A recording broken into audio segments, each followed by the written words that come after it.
Hi. First off, I just want to say sorry for the unprofessional me holding the phone type thing. I think what's more important is the interview that I'm going to be doing today. Today on the Officers Commission, I have a very special guest. His name is Colonel Mike Manning. He's been in the Air Force for 30, going on 34 years now. He started out as enlisted. He was a tech sergeant, I think, when he commissioned as an officer. And so I'm going to be asking a whole bunch of questions.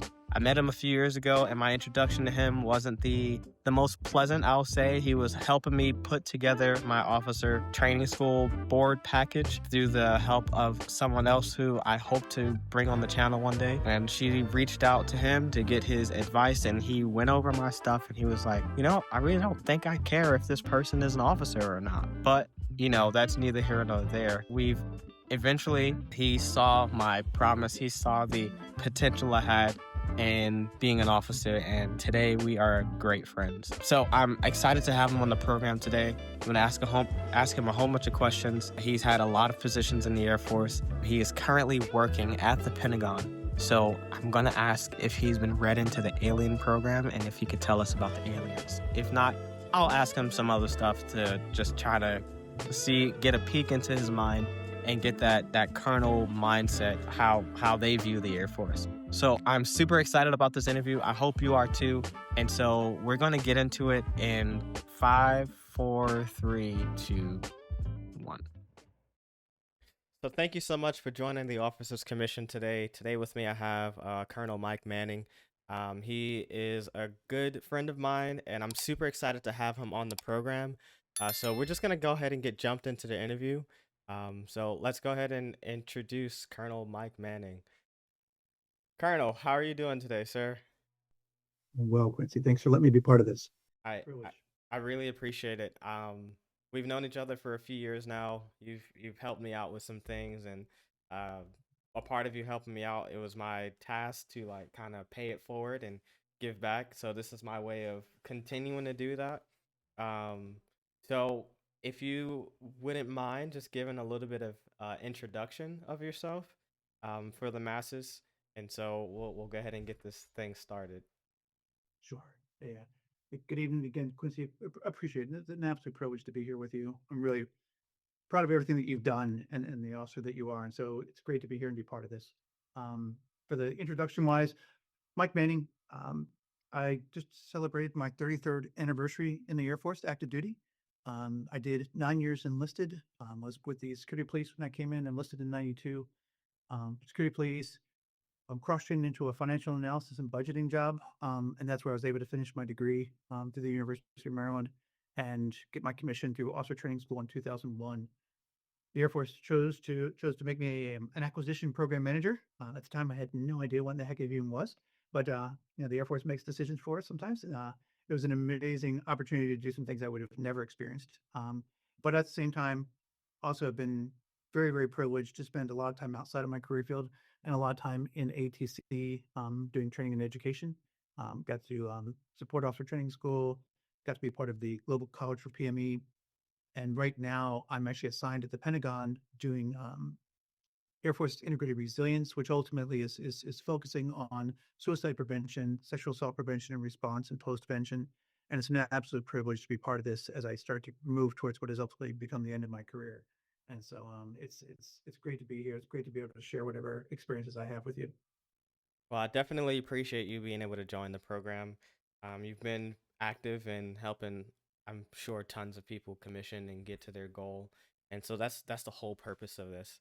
But I want to start off with a little icebreaker. Mm. Considering you said you work at the Pentagon now, one of the questions I was going to ask is, have you been read into the alien program? Um, Quickly, we can either confirm or deny the existence of aliens, right? And but the answer is no, no. There's nothing secret going on. The Pentagon is absolutely much less interesting than you would think it would be. But yes, the answer is no. Well, thanks. I'm pretty sure you're being honest and forefront. But let's go ahead and get into the questions. So I'd like to kind of like rewind the clock a little bit. So what essentially motivated you to enlist in the Air Force back in the day? Um, sure. Whew, it's been a little bit, right? It's been Yeah. 33 years. Um, so this is an amazing and challenging time. I was at the time I was working full time, going to school at night, doing flights a week at a community college here in Maryland at Prince George's Community College, and then working part time at a Sears on the weekends, and just trying to help pay for school. And so it was 7 days a week, 4 nights a week in school, and was really just kind of trudging through and realizing that this was the really the long haul as far as what things were going. And I really wanted to try and like the opportunity to help pay for school from the military was an amazing thing. But also at the same time, recognizing this is 1991 and Gulf One, the first Gulf War was happening, and I saw what was happening and saw how America was involved, and realized I didn't want to be a bystander in my life either. And so the military really kind of fit the bill. I really thought it was going to be a 4 year deal. I thought I was going to come in and serve my country, do something I could be wickedly proud of. Again, I saw the things that were happening in the Gulf, and didn't want to sit on my sofa and watch it. And so I went and talked to a recruiter. The benefits of obviously the GI Bill, things like that. It all sounded very appealing. But again, came in with a 4 year plan that somehow got stretched out a bit. Yeah, I think a lot of people, come in with the same type of plan. I think a few years ago, Chief Bass talked about how she kind of came in with that plan to do her 4 years, get out, and she ended up becoming the Chief Master Sergeant of the Air Force. But considering you essentially started out as an airman, right? And now you are a full bird colonel in the Air Force. At what time in your career did you realize, like, I think I'm in this for the long haul, like to go from airman first class, NCO, and then commissioning? What was that defining moment? Um, Amazingly, it was immediate. It was sometime in basic training and then in my security police tech school that I realized I was never leaving. That this is exactly where I belonged. It it everything clicked immediately for me when I came in the military. I think it was the structure I needed, the defined lanes to operate in, the obviously basic training in security police tech school, the very deliberate and immediate feedback when you made mistakes. I responded really well to it, and it made perfect sense to me. And I realized that this is an environment where I could be successful, where this is some place that I could thrive. Um, that the discipline and the structure and all those things. And I swear, like I came in with the 4 year plan, and that lasted about 5 weeks maybe before I realized that this is home, and it was absolutely where I belonged.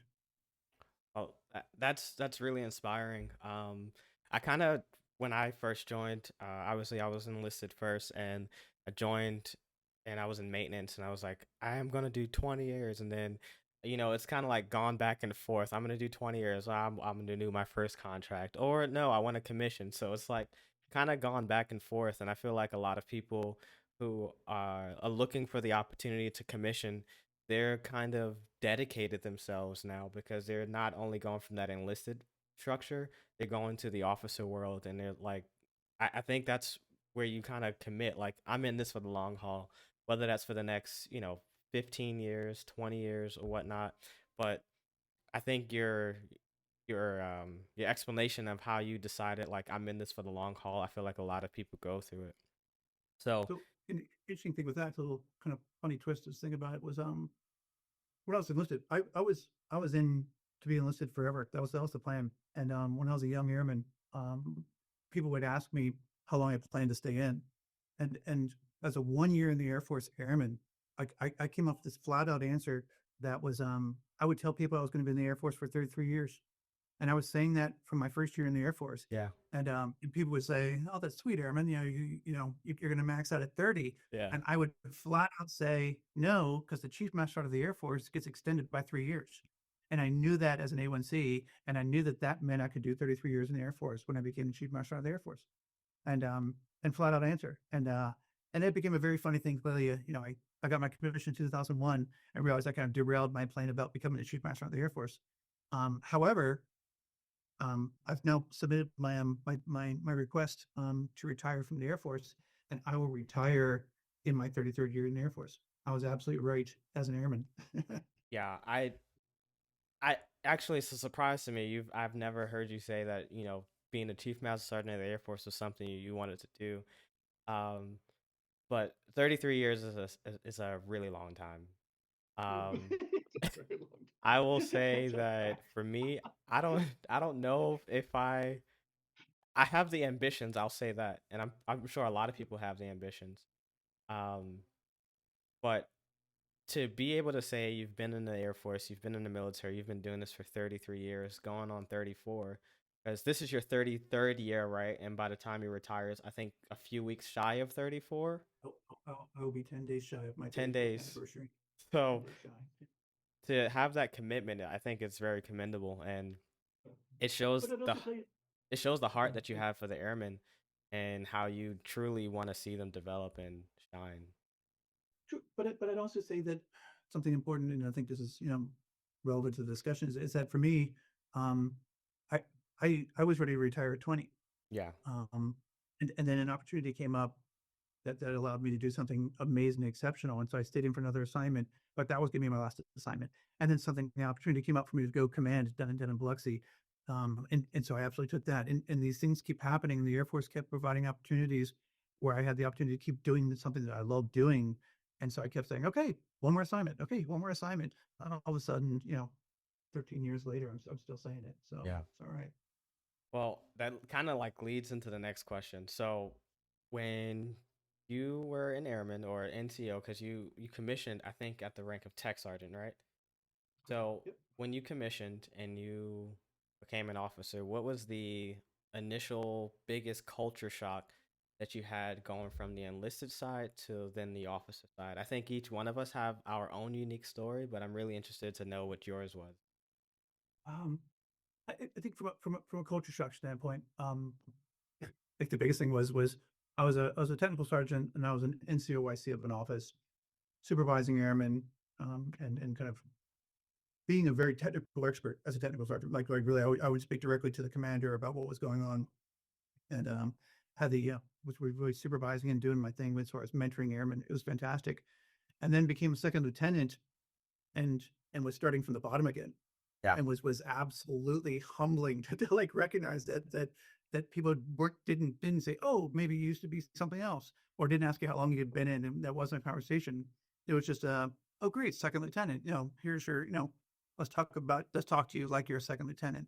um and so getting to just sort of reestablish that you've got some expertise that's carried over across from being enlisted was a bit of a challenge and a bit humbling, Yeah. which was important. Is a good experience. But there's also from a bigger, really bigger picture standpoint. I think the biggest thing, officer to enlisted to officer transition. I think that there's a lot of expectation that on the enlisted side we work to direction. We had very specific, back in the day we had very specific instructions, operating instructions, OIs and things, and you work to direction. As an officer, there's a real expectation that you work to intent, and your leadership provides you with conceptually their intent. You need to understand what they meant and what they want you to do, and then you go execute. And there's a really different set of expectations in terms of how you operate within those constraints. And there's a lot less deliberate instruction and direction on the officer side, and a lot more, you know, I want you to understand what I meant, and I want you to go do it. And but that also allowed a lot of freedom of movement that was exceptional, and provides a lot of opportunities to do some amazing things. I think when you talk about the intent, like how when you're an officer, you're given an intent. You're not necessarily given the instructions on how to do things. That's actually a conversation I was having with my son last night. Last night was his, or yesterday was his birthday. He turned 12. Um, Happy birthday, my but thank you. I'll let him know you said that. But son. we were coming back from the store because he wanted to get something, and so because he got some money and stuff for his birthday. So we were coming back, and he said, uh, "Do you?" Did the military change you? And I was like, I think it has in certain ways because, you know, I think it's caused me to get a lot more mature than what I used to be when I was younger, right? And I said, sometimes when you come to me in your mom's room and you're like wanting to tell on somebody, to tell on one of the other kids, I said, what the military has taught me is that, especially on the officer side, it's taught me that if you're going to bring problems to your commander or something, your commander or your leadership doesn't just want to hear the problem. They want to hear what solutions you have that can fix that problem. Because it's now your responsibility as the officer to come up with a solution to the problem. Just like they give you the intent, they don't necessarily give you all the instructions. And that's something that I learned in OTS. Like, hey, this is what we need to do. That's it. Like, there's no, and this is how you do it. Like, it's now your responsibility. So that being a culture shock, I think a lot of the enlisted side uh, doesn't maybe have that insight and that picture into like the whole operation of leadership in the Air Force. But once you become an officer, it is definitely a bigger shock, especially if you were prior enlisted, because like you said, you're used to people telling you all of these things, telling you how to do things, book like letter by letter. But now you're the officer, like, no, you've been entrusted by the President of the United States to make the decisions and get a problem solved, right? So that I think that also leads into the next question that I have is, outside of the having the intent and having to come up with solutions and things like that, what do you think the enlisted should know more about the officer side of things? I guess another way to word that is, what's something about the enlisted world you think officers need to understand? I kind of flipped that. But yeah, what's something about the enlisted world you need officers to understand? Okay.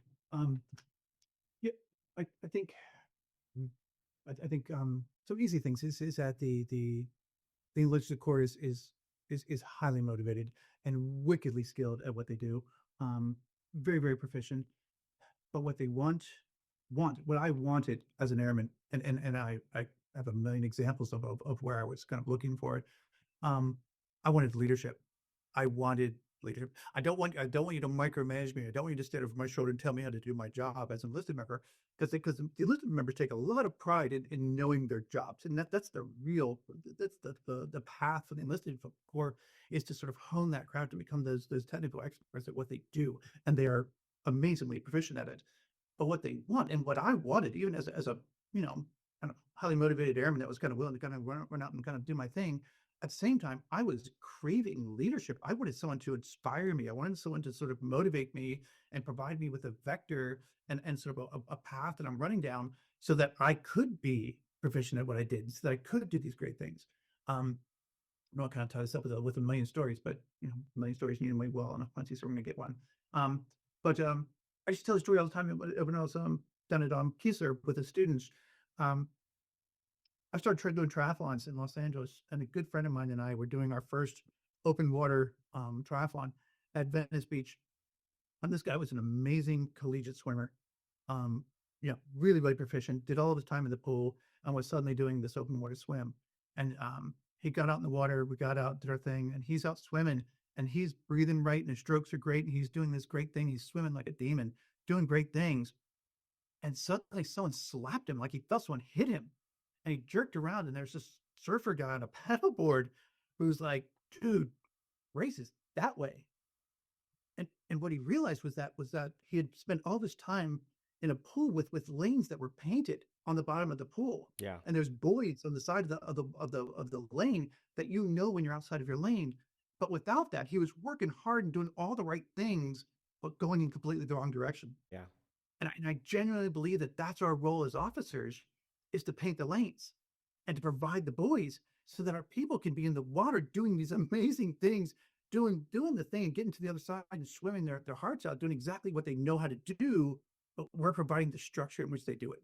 And and and that's the role of the officer. And for them to know that, don't get in the water with them. Like, they don't need you in the water. They sure as heck don't need you like telling them how to swim.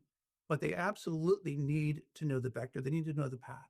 And that's the role of the officer, and to allow them to swim, let them swim for the wall, Yeah. while at the same time providing a point and a vector for them to follow. Well, I think that's really amazing. I do want to say that I am so glad that in my enlisted career I didn't have to do anything in the pool because I'm a horrible swimmer. So Fair enough. Fair I enough. would have probably needed someone to micromanage me and tell me what to do. Even if it's a required micromanagement at times. Fair enough. But Yeah, I want to get into like the career side of things now. So, Sure. by trade, when you commissioned, you were 63 Alpha, correct? That's So correct. that's Yep. acquisitions, and that's something that I've noticed has been like a popular career choice for OTS or just officer applicants. They want to go Mhm. into acquisitions. Um, Sure. I'll be honest, I don't really know what acquisition does, Yeah. but I feel like a lot Neither of did people, I. a lot of people like they are interested in it, but don't know like the nitty gritty, what it actually entails. So the first Sure. question I have is for those who may not know, what exactly does an acquisitions officer do and why is it so vital to the mission? Sure. Okay. Um, so again, for me, when I got into the career field, I didn't know a lot about it either. I had a business background for my degree, and so the Air Force said, "You verily, this is what you're going to go do."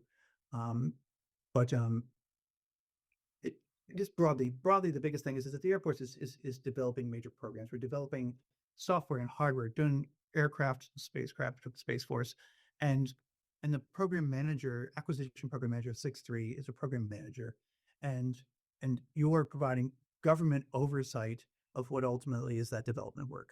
You're kind of monitoring the cost, the schedule, the performance, sort of laying out what is ultimately the plan forward, but a lot of times what you're really doing is working directly with government defense contractors who are actually building the end item.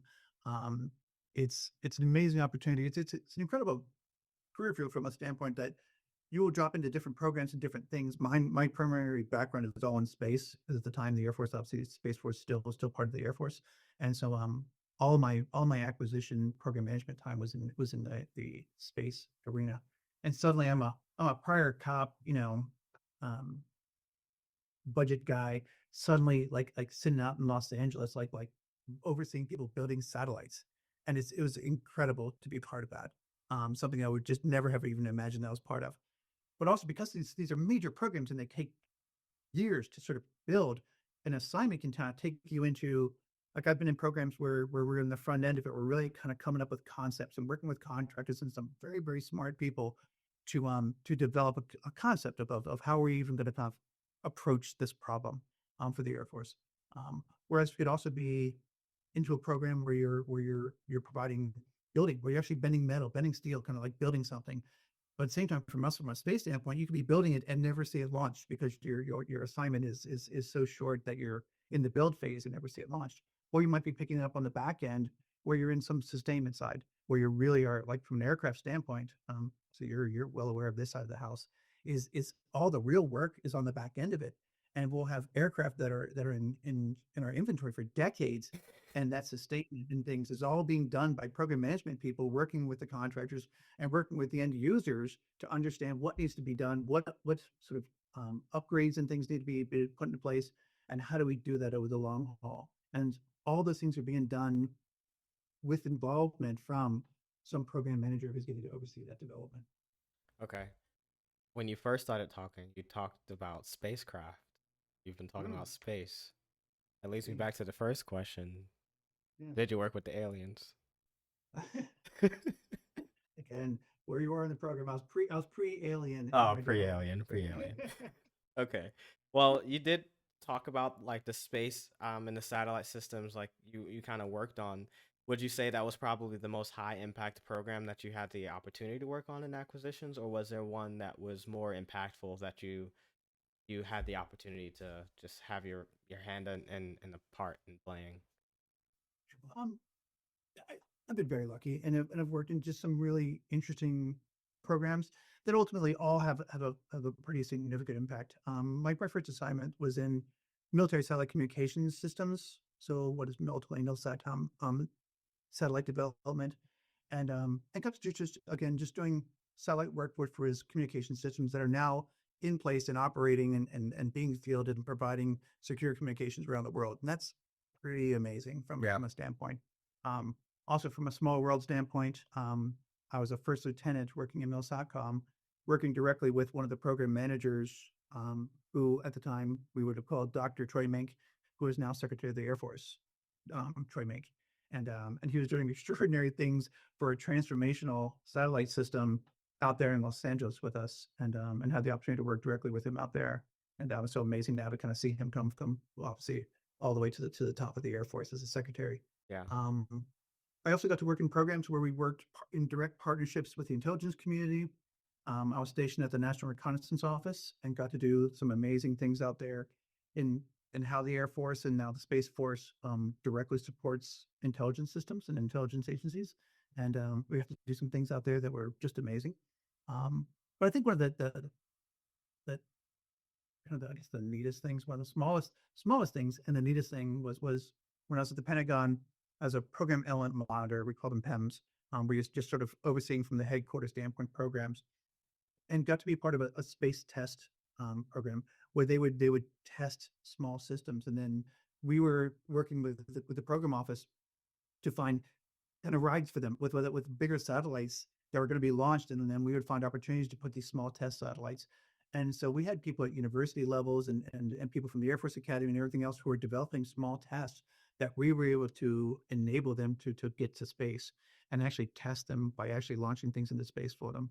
And that opportunity just sort of really enable some amazing young minds who are coming up with incredible things that just needed to have the opportunity to test it out. And that was just an amazing program to be part of. So what it sounds like is that the acquisitions career field in the Air Force kind of, I mean, even including the Space Force now, kind of touches every career field or every corner of the military. Because even with my job, you were talking about satellites and things like that. I know in my job, we heavily use satellites just to operate the aircraft. So it just sounds like you kind of touch everything in the Air Force. So with that being said, would you say that the acquisitions process over the years has gotten like would you say has has it gotten faster, slower? Has there been more red tape to get things done? What would you say? Um, I, I think the real focus in the shift has become a lot more rapid acquisition and a Mm, lot more recognition of the fact that you can't get to a full end state. Um, and then you have to sort of work in iterations. You have to work kind of almost in a let's get what we've got today moving, and then continue to develop it, and then through and from an aircraft standpoint, you totally get the idea. You'll have a you know an A version, and then you'll have a B version, then you have a C version. We're not waiting until we get to the H version before we actually get this thing operational. yeah. We need to get moving because the field needs these assets. And so I think that's been a big push for there to be a lot more rapid acquisition, which means that we get things to the field faster, but also recognizing then, and that's where the government, I think, needs to sort of adjust its framework to be okay with the fact that it's not the fully finished end state, and that we recognize that there's going to be iterations and updates and upgrades that are eventually going to get it to the point where it needs to be. And it's sort of really kind of, I think was a big challenge for the Air Force to sort of move in that direction versus we want to have a really finished, polished end state before we launch something. Okay.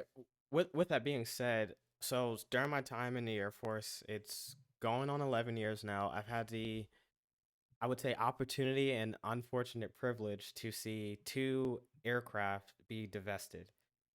So when I was an airman at Kadena, we had two aircraft. We had the MC-130J and the MC-130H, right? And then when I became a KC-10 flight engineer, um, I absolutely love that aircraft. Not more than the MC-130J. I'll say that for Kate, but You're um, getting the dangerous waters here. I did love the KC-10 as well, right? So Sure. seeing those two aircraft divested, obviously the MC-130J was around. It was kind of like I would say fully developed in a sense to where the MC-130H could have been divested or retired. But with the KC-10, there were a lot of issues with the KC-46, and I don't know what your role or just acquisitions role is involved with like procuring new aircraft and weapon systems and making sure that they're c- capable of the mission before being introduced into the military before us a platform that we have right now is retired. So does acquisitions deal with things like that? I think there's going to be a lot in the way of, in terms of understanding what requirements are, in terms of what the end users are saying that they actually need, that maybe that what we're doing now isn't fulfilling a requirement. Um, and sometimes the problem for you is I think there's also things like again, with the sustainment cost, what ends up happening is that, again, I'm just not speaking of any one airframe or anything else specifically, but you'll to maintain that sustainment, there's an enormous cost when that asset is no longer being built. Yeah. You know what I mean? Like you're now maintaining an industrial base that's just building parts for something that doesn't exist anymore. And that can lend itself to, number one, some things that are completely obsolete that are just have now having to be kind of rebuilt and sort of re-engineered just so they can maintain what is an obsolete object now. Um, while at the same time trying to ensure that we're kind of staying at the cutting edge of technology. And there's a lot of assets that from a satellite system standpoint, you would be so far into a development process that by the time you got to the end state, software and everything else had already moved forward beyond Yep. it. But you need to make sure that it could still communicate with a satellite that was built in the 1950s and backwards compatible. And there's just a lot of work involved in that. And so sometimes I think they could just say, okay, we're going to move forward with something new, Okay. and sort of snap a line and say, okay, this is the technology we're moving forward with. And now again, not always that the most popular answer for folks, but at the same time, there has to be a point in time where we say we're gonna divest ourselves of a technology and not continue to sort of like sustain it, because sustainment is a lot of money. There's a lot of work involved, and it also means that money and the people who are sustaining that aren't. There's an opportunity cost, right? I mean, they're means they're doing that means they're not doing something else. Yeah. And if what our leadership wants, and not just making these decisions, our senior leadership, the people on the Hill, are making decisions about where they want our country to be in 10 years. And they need to be thinking about that from a development standpoint. And That they have to be contributing to that. that makes a lot of sense. I will say, like, even though it makes a lot of sense, there's a lot of people in the community, KC-10, me included, is like, man, that plane was so beautiful. Still not better looking than the MC-130s. I'll say that for Kate again. But yeah, I know there are a lot of upset individuals that it was divested, but Sure. I feel like the Air Force, it's just in this continuing process of modernization, and yeah, there's going to be hiccups. There's going to be things that aren't working as adequately as we'd want them to work, but that's all about like the proving ground, right? That's where you learn from just introducing these new hardware, software systems, and that's your way to develop and learn. But with that being said, is there one innovative idea or weapon system that you've worked on that you don't think is like talked about enough? Um,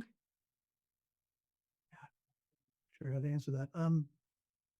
Yeah, things that I've worked on. Again, I've had a pretty limited time in terms of my acquisition stuff, Yeah, and but the things I've had the opportunity to work on they're backbone things. Right? Again, we don't like you said, like you're using satellites all the time. Like it's just such a backbone now that we just don't even think about it anymore. yeah, In terms of like do you think about the fact that what you're doing, especially when you're with your aircraft and things like that, you're bouncing off satellites to get feeds and everything else to do what you're doing. The technology behind it is incredible. It's an amazing thing. But at the same time, we just take it for granted that it's happening. GPS and things, we are so it's so routine now. yeah. But if you think about what's actually occurring with the GPS satellite system that was developed by the Air Force and is now, a normal thing that we use on a daily basis, I think it's an interesting thing that we did. There's a lot of amazing technology that the Air Force has done that acquisition people and program management people have absolutely been at the front end of making happen, that we just now take for granted. It's just normal. It's just normal operating stuff that we use as a foundation and as an infrastructure, but don't necessarily think about the fact that at some point in time, someone was sitting in a program office thinking, how could we do this precision, measurement and timing thing with the GPS system that now is just a normal thing that everybody's got on their watch. I think it's amazing how you talk about like all these systems that are the backbone of just how I feel like the entire military branch operates. um, when you talk about GPS, right? I don't think, like you said, people realize how involved it is, and I didn't really realize how involved it was until I got into the career field that I'm in right now. But even outside of that career field, when you're flying, let's a C-130 or KC-46 or one of these Air Force platforms, you're primarily using GPS to get around, right? But back in the day, back in maybe the 1980s, 1990s, maybe even before, we had models of aircraft that had like a little hole at the top where you'd look through the roof of or the ceiling of the aircraft. There's a little hole, and it's like it's called the sextant, and you're using the stars to kind of navigate where you are. And it's like to go from that where you have someone in the back looking at the stars to try and triangulate your location, do all of this cryptic math that is like beyond my level of understanding. You have just these people looking at the stuff to, get a mission done, to now you just plug in a waypoint in the flight management system, and the aircraft will automatically fly to it, as long as obviously you have your engines and stuff like that. But the GPS is just so involved, and for the whole 63 Alpha community to be a part of all of these backbone systems that the Air Force uses on a daily basis, that sometimes I would say a lot of people take for granted. Like, I use the GPS to just get to Best Buy the other day, but Right. the Air Force was integral in developing this technology that we use just even in the civilian nature. I think that's like super amazing. But considering that now, like, you work at the Pentagon, um, Mhm.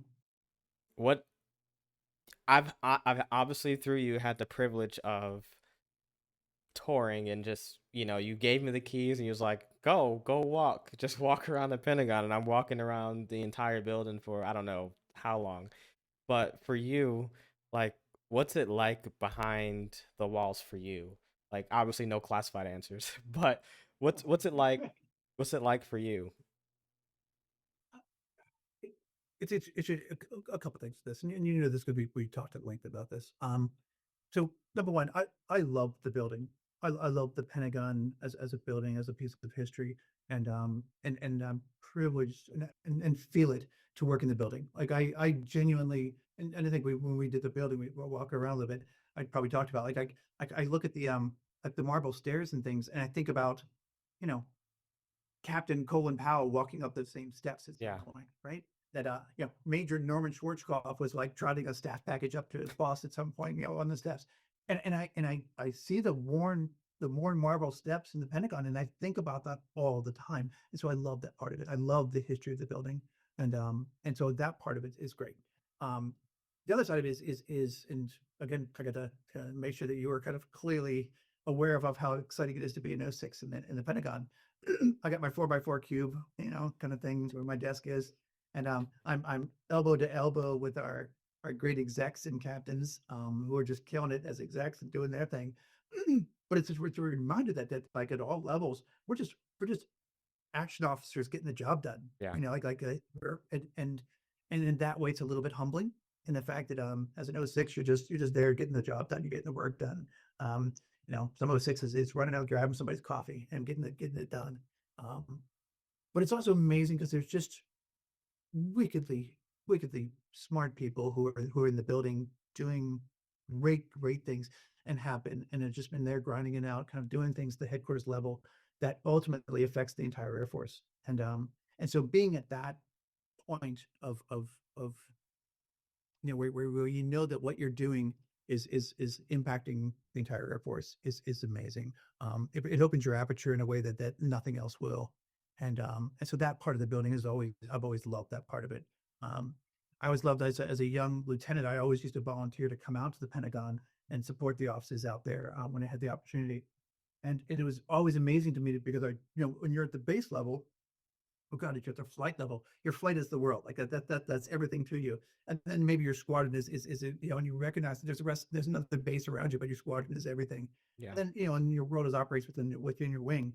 But you get to the Pentagon level and you recognize that no one's talking about your base anymore. Nobody's talking about your flight anymore.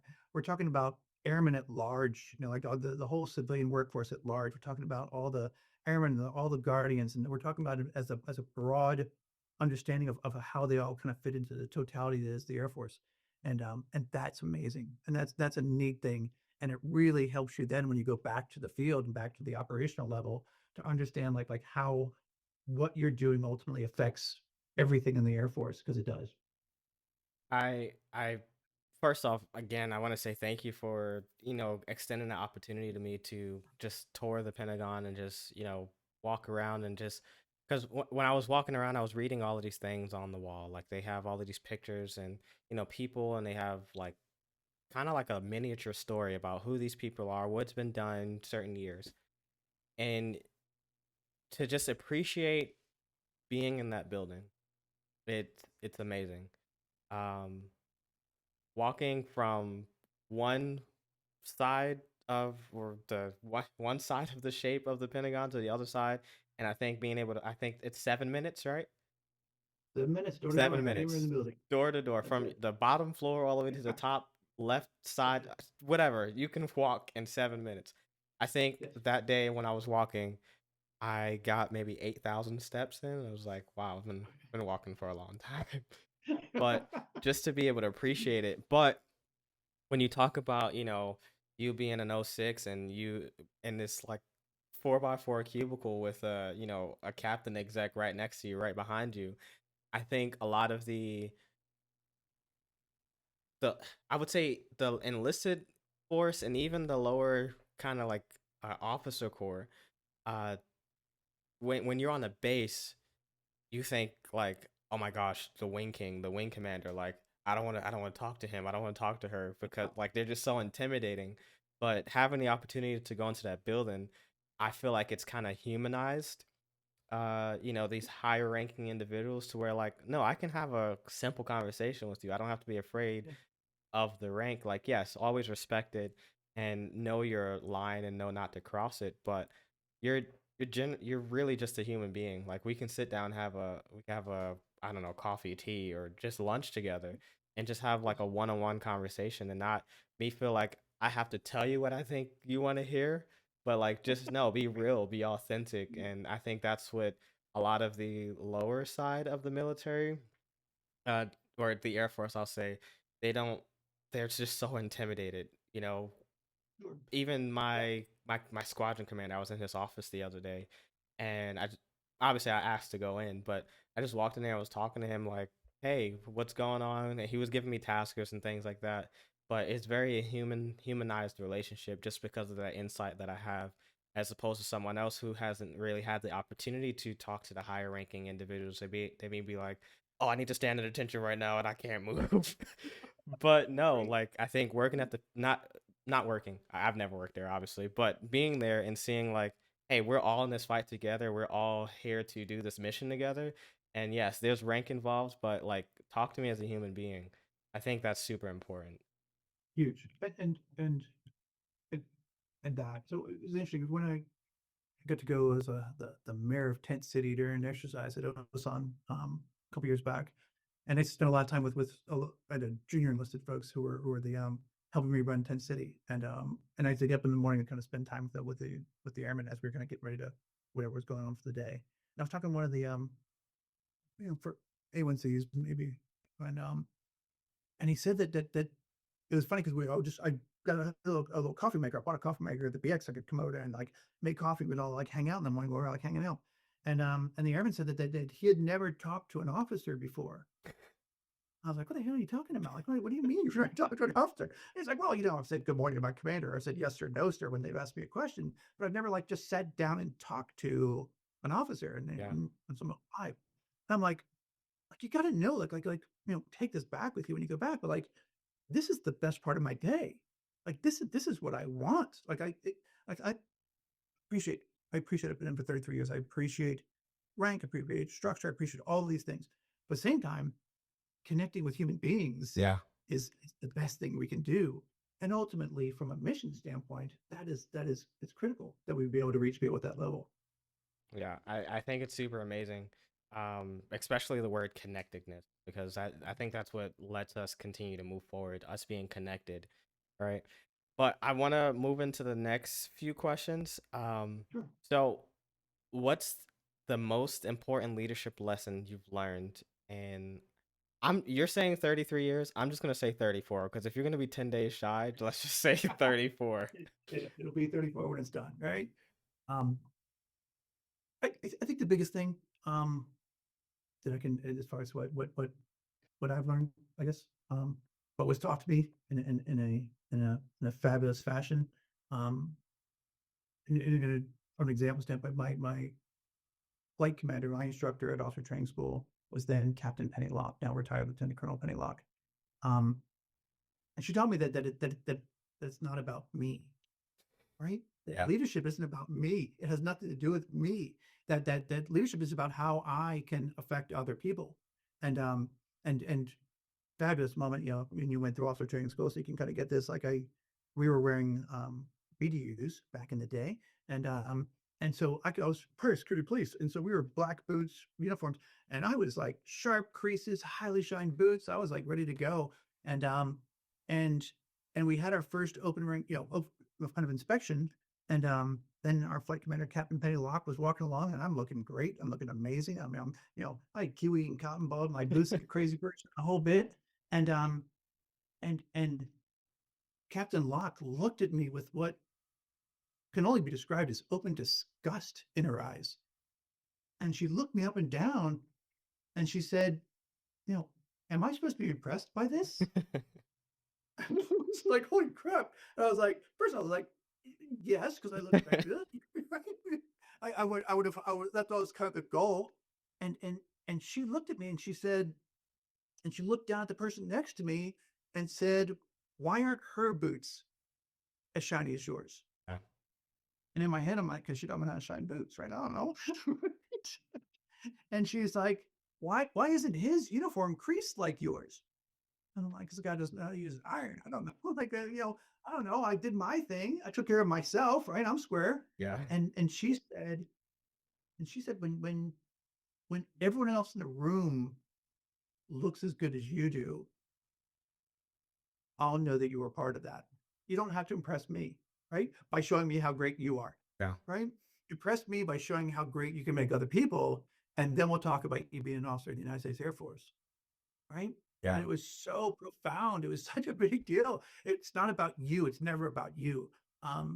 When I was a squadron commander and I was doing my change of command, and I was turning over to the my change of command ceremony, I got to say a couple words to the oncoming commander, and I said, if I give you any piece of advice as a commander, it's to spend your entire 2 years doing absolutely nothing and recognize that as a commander, you do nothing.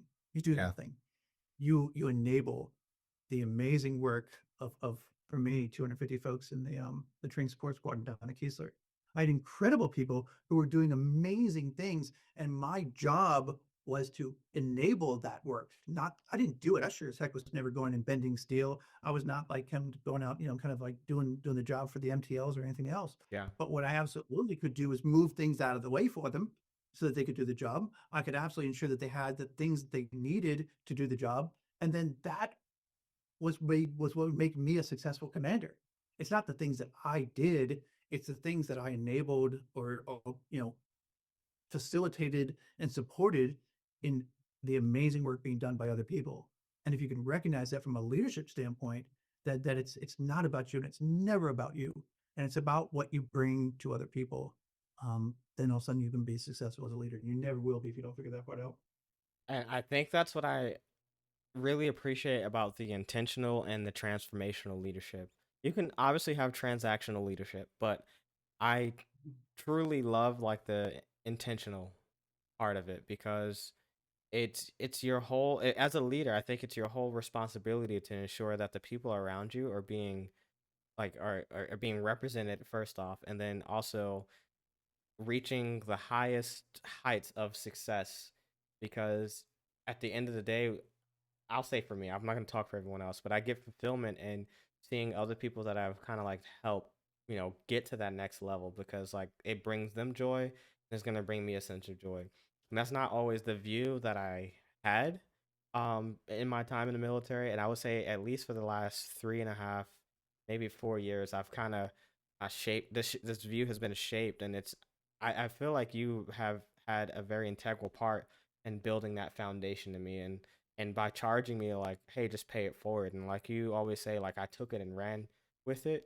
But I truly genuinely love helping people, and I didn't realize, in my earlier enlisted days, I just first off, I was broke, so I was just trying to do things to make money. So I was like doing my job, but I was broke because I kept buying food in Japan. But Right. it was like, as you get more responsibility and you get more positions and you get, promoted, you start to see the impact of the actions that you have on the airmen that, you're leading or that are following you. And one thing that one of my supervisors said to me, it was my first ever supervisor in the Air Force. We were out on the flight line and he was training me on how to do a specific job. And he said, you may think I'm teaching you and training you to do this job to sign it off in the forms, but I'm not. I'm teaching you because one day you're going to be my replacement, and I want you to do this job better than what I'm doing it. And I think that that perspective, it needs to be spread, throughout the entire culture. Like, hey, I'm teaching the next person, I'm training the next person because I want them to be better than what I was. Yeah, I've done these great things, but at the end of the day, when my time is done in the military and all of that stuff, yeah, I'll have all these accolades in the walls, but what impression did I leave behind? And I think having that leadership mentality where, it doesn't matter that I look the sharpest in the room. How does everyone else in the room look that are around me? That's if everyone else looks sharp, that means that I took the time out to make sure everybody else is taken care of and that they look just as sharp. So you having that story, I think, is very impactful and very meaningful because that truly does show leadership. Mm. But, but I also threw something else out in because you said something about obviously transformational leadership, and I was just going to challenge that. I don't think leadership can ever be transactional. Okay. Like I think management can be. You know what I Okay. mean? Like Yeah, that I makes think as a sense. manager, like you work hard, I do this. Like we'll do these things. Um, I think leadership has to be it kind of born in a measure of selflessness, Yeah. right? In terms of, oh, and ultimately, I'm leading to get to the mission. I have a job to do. I have a task. I have a task to do that's been assigned to me, and I'm going to lead a group of people to go do it. But leadership, that ultimately lends itself to being management, right? Because I've been given a task and go accomplish a task. It's a management function. Um, leadership is when you kind of are inspiring people and making a group of people better by you being part of the group of people, Yeah. and and that's I mean, again, there's some transaction in the fact that I feel great about it. It makes me feel wonderful. I mean, there's a selfish need in terms of the fact I feel great by helping other people. Yeah. That's an amazing thing. And ultimately, there's a lot of that fills my personal tank, in terms of like my emotional tank and things that comes out of it. But there's no expectation of anything in return because you're doing it because it's the right thing to do. You're doing it because you care so much about them that you want them to be successful, and that you're just feeding into that. I tell everybody, like your best day ever as a commander, purest day as a commander, that you get to have just the best moment is enlisted promotion announcements. And you going around, with your, bottle of champagne, a set of stripes or whatever, surprising somebody at the door about, hey, by the way, you're now a tech sergeant or something else. And you're doing your moment, you're there with your chief or your shirt, and they're doing your stuff, and it has nothing to do with you. Like it is not your moment at Yeah. all, and it is so purely perfect. It is such a great day, and I'm like, that's the best moment command. Like, you know what I mean? Like this is incredible, and it has nothing to do with you. And so, So we're good. so with that being said, not praising, but like recognizing other people for their achievements and things like that. Uh, Going into this next generation of airmen, um, and I mean big A airmen, like officers, enlisted, like all of that. What do you think the next generation of airmen need the most from senior leadership? Hmm. I think um, yeah, I think what we owe them um, is why, right? Is helping them understand why we're asking them to do what they do. I'm not saying we have to get to the point where we're explaining every damn thing we do. I'm not saying that at all. Not a little bit, but I'm saying if you can give somebody Nietzsche, right? So Nietzsche said that if a man understands the why, he can endure the how, right? And that's real. That I give you the why, and you can give me the how. Like because this is what when we talked about, what do we need to do for our enlisted corps is you give them the why and then get the heck out of their way, and they will achieve the how. They'll Yeah. get there. And but without the why, without that understanding of what is needed and why it's needed, then they can't fully actualize in terms of what the how is and how they're going to kind of achieve what it is you want. And so I think I think broadly that's something that we all need, but I think more so now. We have a very, very smart group of people coming up who are wickedly capable coming into the military, amazingly well educated coming in the military.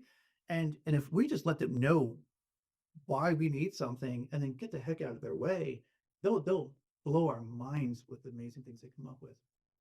I definitely agree, and I don't want to sound old, but I want to say that I think they, because of technology and just how our generation has, or the next generation has been, raised lately, even myself included, like I have more buy-in when I know the why.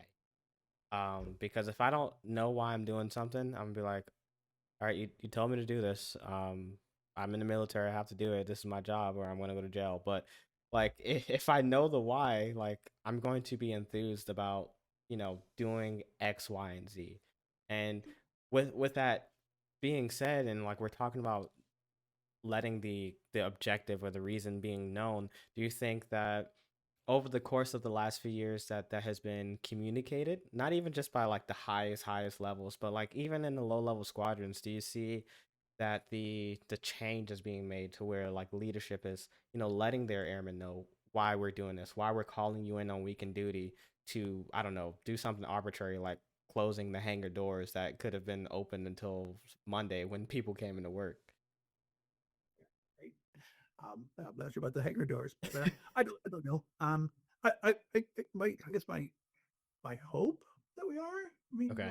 we talk about it a lot. We talk about at a leadership level, we talk about um, that people, especially this well trained, well educated group of people, need to understand the why. And but whether or not that's happening, I don't know. I did my best as a commander to do it. I don't know if I was perfect at it. I don't know. Um, but I would hope so. I'd hope that that's what's moving forward from a leadership standpoint. Um, and mm, yeah, but I think that we probably still have a ways to go. Yeah. I would agree. But I want to like ask these last few questions. They're a little bit light. They're, Mm, I would say, a little humorous just to close us out. So, yeah. have you ever, you talk about how much you love the Pentagon and working in the building and stuff like that.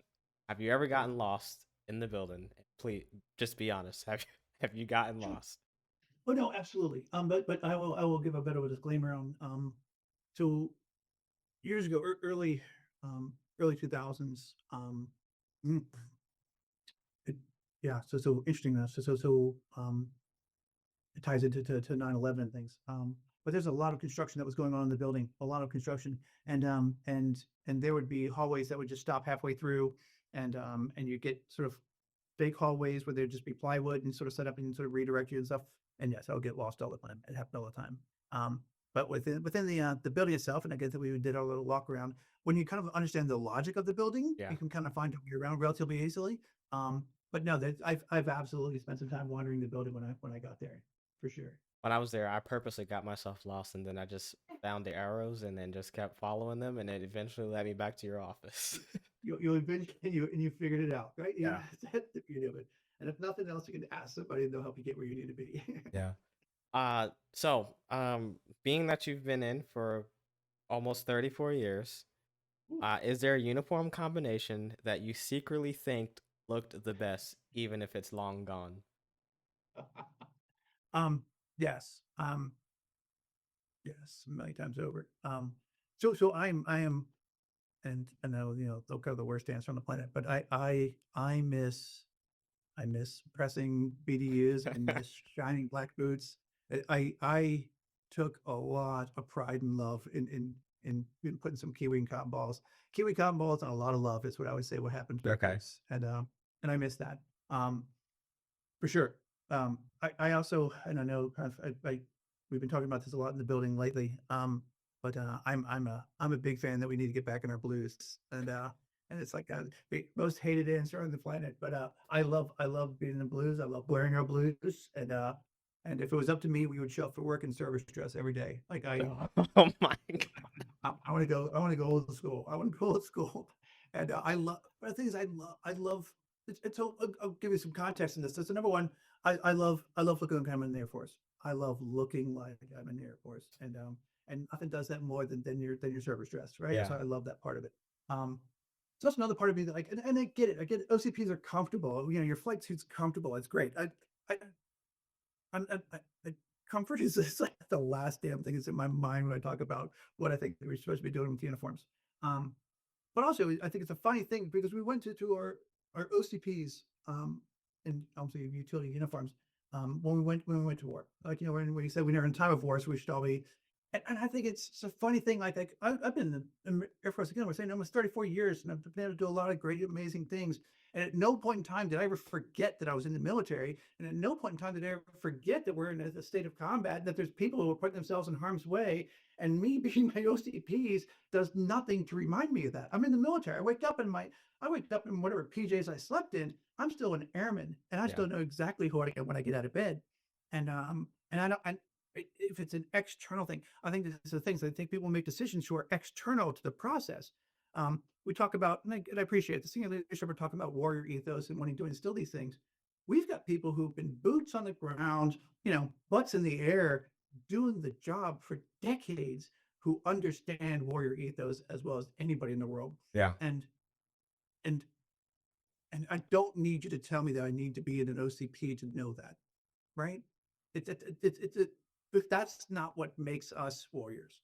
Um, and so we have people who are doing just God's work around the world on a daily basis and have been doing it for decades. And and the uniform doesn't define that. But being proud of how you look in uniform, like attention to detail, like just screaming to the world that I'm an airman and I'm proud of it is exceptional. And so for me, I like service dress. I'd be in it. We're good. Well, I'll say the uniform that I miss the most are ABUs. That was my first introduction. Obviously, I joined in 2015, so we were still wearing ABUs. But Right. now that they're gone, I miss them. And Mm. when I was stationed in Japan, I was a part of the 353rd Special Operations Maintenance Squadron, or just the 353rd SOG, the Special Operations Group. We were a tenant unit out in at Kadena, and Mm. I liked APUs, but at that time, the only people that were allowed to wear like the OCP or the OCP flight suits and things like that were AFSOC. So I felt super special, right? Because I was Good, wearing it, right? especially going on TDYs and stuff like that. I felt super special. But it wasn't until like, all right, everyone's wearing OCPs and stuff now. And the last day, I think it was 2020 or 2021, the last day of ABUs, I was like, Mm. man, I took this uniform for granted. I'm gonna miss it. So I'll say I miss the ABUs. It's I think we missed a marketing opportunity with the ABUs. Hmm. And so back in the day when I was with the security police was at Lake and Heath, and we were in our BDUs, and we used to talk about all the time that we were in the wrong uniform. Like we're on a flight line with a bunch of like gray and bluish airplanes and black asphalt and all these things. Yeah. And we are the only shrubbery on the flight line. And we used to talk about like all the time. If a sniper wants to kill a cop, just shoot a shrubbery on the flight line. You've just killed a cop because we're the only thing green on the flight line. This is terrible. And we used to talk about it then. This is early 90s that we should be in some urban grayish, grays and blues camouflage, like an urban camouflage that would make us blend in with our tactical environment. Yeah. And so the ABU, if we had sold it the right way in terms of like, hey, this is if we can get the coloring right, this could be us in our operating environment where we are the most tactical, because that's which is what we want. Our tactical uniform should be for us to blend in with our environment. And so yeah, I think we just missed an opportunity with the marketing on that one. Well, would you say that being acquisitions, you had like something to do with that, like the coloring and all of that stuff? I would say that I personally did not. However, I did sit for an Air Force uniform board briefing when they came around to talk about this selection for uniforms. And those poor suckers thought they were coming out for a 30, 45-minute briefing. And I kept them for about 2.5 hours grilling them about all the decision making. But Okay. with the difficulty that's going to be involved with the whole transition, I'm sure you've had some time to think about this. What legacy do you hope to leave behind in the Air Force? But I, yeah, no, I have none, nothing, absolutely nothing, Okay. nothing. No, yeah, I'm just a small piece of a bigger thing, and I know that, right? I think if I feel like I want to have left something behind, what I've left behind is is is better people than me, right? And that if I've had some measure of influence and some measure of opportunity to impact something, you, Major soon to be Lieutenant Colonel Kate Hewlett, I've had an opportunity to be involved in people who are much better officers than me and who will go on to do much greater things than I've ever done. And and and I am incredibly proud of that. I'm incredibly proud. Like if it again, yeah, I have no expectation I'll ever be remembered. Like it's not a thing, you know. I mean, like, and I don't need to be. Um, but if what I've done is with you, my God, like what an incredible journey we've been through for you, kind of getting where you are, and I'm just proud to have some part in that, Yeah. right? But again, it's not about me at all, right? Like I'm proud of you, and I'm proud of what you continue to do. Um, I could have some small parts in Kate's beginning her time in the Air Force. And but what she's done and who she is and the officer that she is, I'm just proud to say I was there when it happened, right? Yeah. And and if anything, if that's my legacy, is that I had the incredible opportunity to spend time with better men and women than myself, then I'm a lucky man and it was time well spent. I will. So you challenged me earlier by talking about the transactional transformational. I'm going to challenge you and say that you may think that, you're leaving nothing behind, but I would just think about all of the, yeah, you kind of hit on it. Think about all of the airmen, big A, both enlisted and officers, that you've had the opportunity to impact their lives.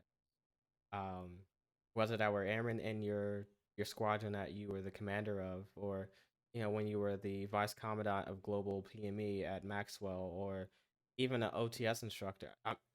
I'm sure you've touched the lives of thousands of people who some have gotten out, some are still in, doing you established a foundation in how to lead and how to take care of people. Um, so I would say that is a legacy that you're kind of like leaving behind, because from the words that you gave me when we first, had that interaction on Zoom where you was like, I don't think this guy should be an officer. Well, you didn't say that to me, but I don't like being this guy.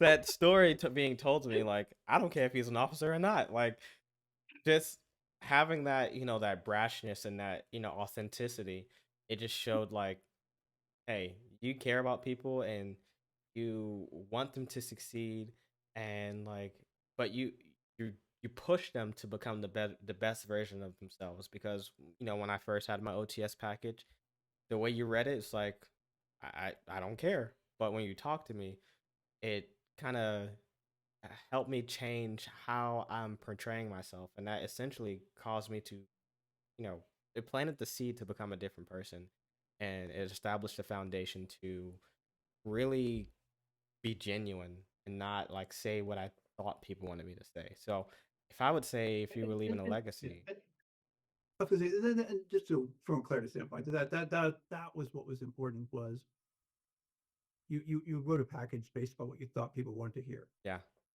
And when I read it, I didn't like it.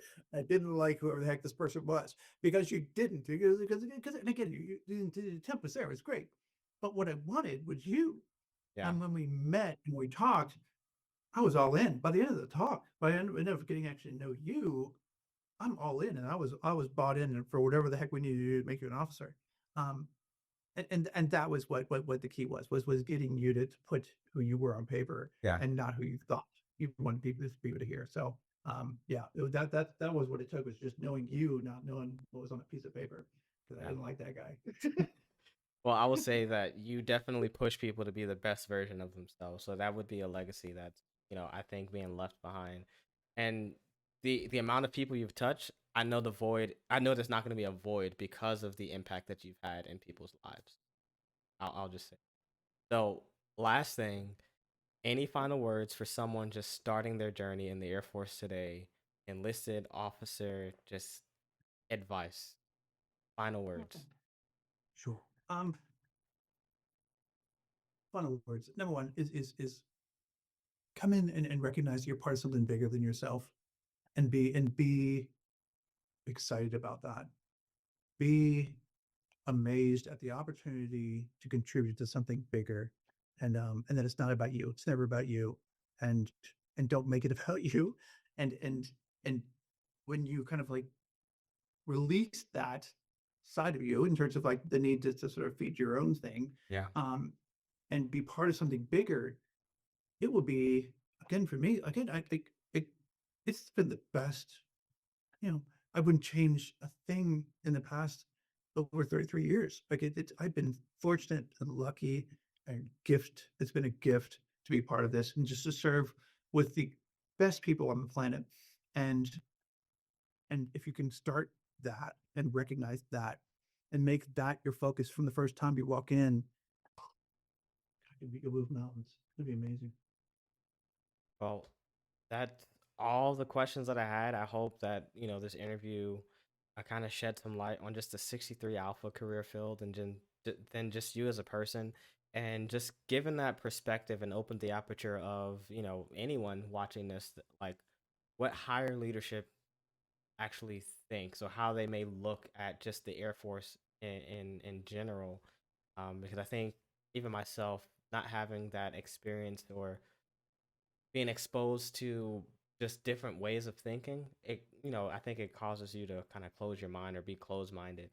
But having you on today, I hope that the people watching this really got an insight in how leaders think and understand that no matter what level that you're at, you're a leader. There's different, facets or different levels at what you can lead, but just hearing the voice from someone who has been very bottom, airman, all the way up to the top at the Pentagon, just hearing that voice, I hope this has been, very inspirational. And, like I said, given the viewpoint of just the acquisitions career field and how even though you're selected for a specific career, you can go in so many different ways and do so many great things in the Air Force. So you're not just stuck doing that one thing because you have your staff jobs and things like that. Jobs that people don't necessarily want. But to me, I would love to do a staff job at the Pentagon because of the impact that you'll have on just the greater whole of the Air Force. Not even just the Air Force, but the military, because you're conversing with different branches every day. So Yep. I just want to say thank you so much for being here. And I really appreciate it. Thank you, Quincy. Absolutely. Again, appreciate you inviting me to be here. And I always love talking to you. Well, I appreciate it. That's going to be the end of this video. So I hope you guys enjoyed it. Make sure you hit the thumbs up, you hit the subscribe, and you stay tuned for more content. Thank you so much. Goodbye.